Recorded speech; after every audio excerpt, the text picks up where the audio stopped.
ఇట్లా చెప్తూ పోతే మా కృష్ణారావు గారు చెప్తుంటాడు ఇప్పుడు కుకట్పల్లి ఎమ్మెల్యే గారు, అన్న ఈ 10 నెలల్లో ఒక్కొక్క కొబ్బరికాయ కొట్టలేదన్న నేను, ఎందుకంటే ఒక పైసా ఇయ్యట్లేదు. హైదరాబాద్ మహానగరం మీద బడ్జెట్లోనేమో బిల్డప్ 10,000 కోట్లు అది ఇదని, ఒక్క పైసా ఈ రోజు వరకు శాంక్షన్ చేయలేదు. ఈ రోజు వరకు ఇది వాస్తవం. నేను ముఖ్యమంత్రి గారిని ఒకటే అడుగుతా ఉన్నా, హైడ్రా పేరిట హైడ్రామాలు కాదు, హైదరాబాద్ను బాగు చేసే ఆలోచన చేయండి. హైదరాబాద్ కోసం, హైదరాబాద్ బాగు కోసం మీ ప్రభుత్వం ఇచ్చిన మేనిఫెస్టోలోని ప్రతి అంశాన్ని వదిలిపెట్టకుండా మేమందరం కూడా పట్టుబడతాం. తప్పకుండా ప్రజల నుంచి ఆ చైతన్యాన్ని కూడా తిరిగి తీసుకొస్తాం. ఎందుకంటే మా బాధ్యత, హైదరాబాద్లో ప్రజలు మాకు ఓటేసి గెలిపించినారు, వాళ్ళకు అండగా నిలబడాల్సిన బాధ్యత మా మీద ఉంది. ఇప్పుడే మేమందరం కూడా కాసేపు కూర్చున్నాం, మాట్లాడుకున్నాం. నిజంగా కూడా హృదయ విదారకంగా అనిపిస్తున్నది కొన్ని దృశ్యాలు. చిన్న పిల్లలు, 7 ఏళ్ల పిల్లలు పుస్తకాలు తీసుకుంటామంటే కూడా వారికి ఒక 10 నిమిషాలు టైం ఇవ్వకుండా మెడలు బట్టి బయటికి నూకేసి వాళ్ళ తల్లిదండ్రులు వాళ్ళ కళ్ళ ముంగటనే పెట్రోల్ పోసుకుంటే ఆ పిల్లలు ఆ బాధను చెప్తా ఉంటే, రేవంత్ సార్ మా ఇల్లుగులో కొట్టిండని చెప్తుంటే వేదశ్రీ అనే చిన్న పాప, 7 ఏళ్ల పాప, హృదయ విదారకమైన పరిస్థితి కాదా? కస్తూరిబాయి అనే ఒక మహిళ ఫుట్పాత్ మీద చెప్పుల దుకాణం నడుపుకుంటుంది, దళిత అమ్మాయి అనుకుంటా. ఆమె చెప్పుల దుకాణాన్ని తీసి బుల్డోజర్ పెట్టి అవతలెత్తి పారేస్తుంటే నేను అడుగుతా ఉన్నా ముఖ్యమంత్రిని, మానవత్వం ఉన్న సర్కార్ చేయాల్సిన పనేనా ఇది? ఒకవేళ ఒక ప్రెగ్నెంట్ అమ్మాయి నల్ల చెరువులో ఏమడిగింది అమ్మాయి? ఆ అమ్మాయిది కూడా వీడియో వచ్చింది. ఏమడిగింది? సామాన్ తీసుకుంటాను, ప్రెగ్నెంట్ నేను, కొంత సమయం ఇవ్వండి అని అడిగింది. దానికి కూడా నిర్దాక్షిణ్యంగా ఆ అమ్మాయిని బయట నూకేసి కట్టేసి పోలీసులతోని గోడగట్టి అమానవీయంగా.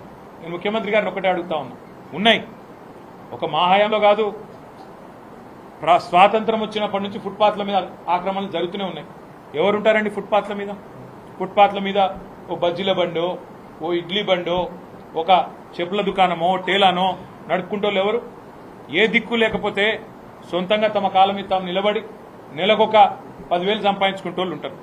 వాళ్లకు నువ్వు తొలగించాలనుకుంటే ఫుట్పాత్ ఆక్రమణలు ఉద్దేశం మంచిదే, కానీ ఏం చేయాలి? ప్రభుత్వం వెండింగ్ జోన్లకు తరలించాలి. వాళ్ళకి ఒక వెండింగ్ జోన్ పెట్టి, మేము చేసినాం ఇదివరకు అయ్యప్ప సొసైటీలో అదే సమస్య ఉంటే వెండింగ్ జోన్ పెట్టి అక్కడ షాపులు కొత్తవి కట్టి వాళ్ళని అక్కడ తరలించి ఆడికెళ్ళి తీసేసింది. మానవీయ కోణం ఉండాలి. వాళ్ళ నగాదంలో రోడ్డు మీద పడేయద్దు.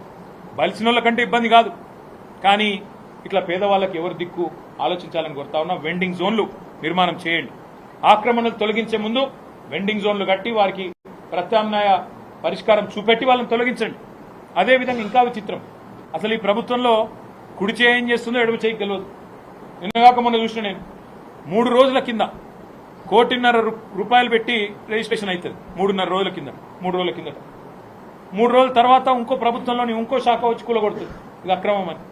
అంటే కుడి చేయి ఏం చేస్తుందో ఎడమ చేయికి తెలియదా? రిజిస్ట్రేషన్ శాఖ రిజిస్ట్రేషన్ ఎట్లా చేస్తుంది?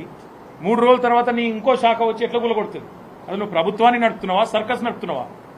ఒకవేళ నిజంగానే నీకు అవి ఆక్రమణలు అని తెలిస్తే, అది FTL అని తెలిస్తే, బఫర్ అని తెలిస్తే ముందు పర్మిషన్ ఇచ్చిన మీద చర్య తీసుకో.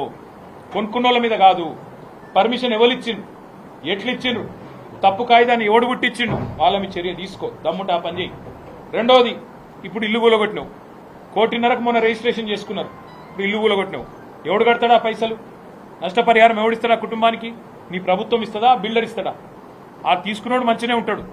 రిజిస్ట్రేషన్ సొమ్ము నీ ఖజానాలో పడ్డది, నువ్వు మంచిగానే ఉంటావు. ఇప్పుడు వాళ్ళు రోడ్డు మీద పడ్డారు, ఎవడు బాధ్యుడు? అందుకే మేమందరం కూడా ఇప్పుడు కొద్దిసేపు కూర్చున్నాం, ఆలోచించినాం. తప్పకుండా హైదరాబాదితులందరికీ న్యాయపరంగా మేము మా పార్టీ తరఫున మా న్యాయ విభాగం, మా లీగల్ సెల్ అండగా ఉంటుంది. ఎవరికి ఏ ఇబ్బంది ఉన్నా భారత రాష్ట్ర సమితి కేంద్ర కార్యాలయం తెలంగాణ భవన్, బంజారాహిల్స్ రోడ్ నెంబర్ 10-12 మధ్యలో ఉంటుంది. ఆడికి రండి, తప్పకుండా మీకు మా న్యాయ విభాగం అండగా ఉంటుంది. లేదా మీ గౌరవ శాసనసభ్యులు, గౌరవ కార్పొరేటర్లు అందరూ బీఆర్ఎస్లో ఉన్నారు హైదరాబాద్లో, వారిని సంప్రదించండి. తప్పకుండా మీకు న్యాయపరంగా మేము అండగా నిలబడతాం.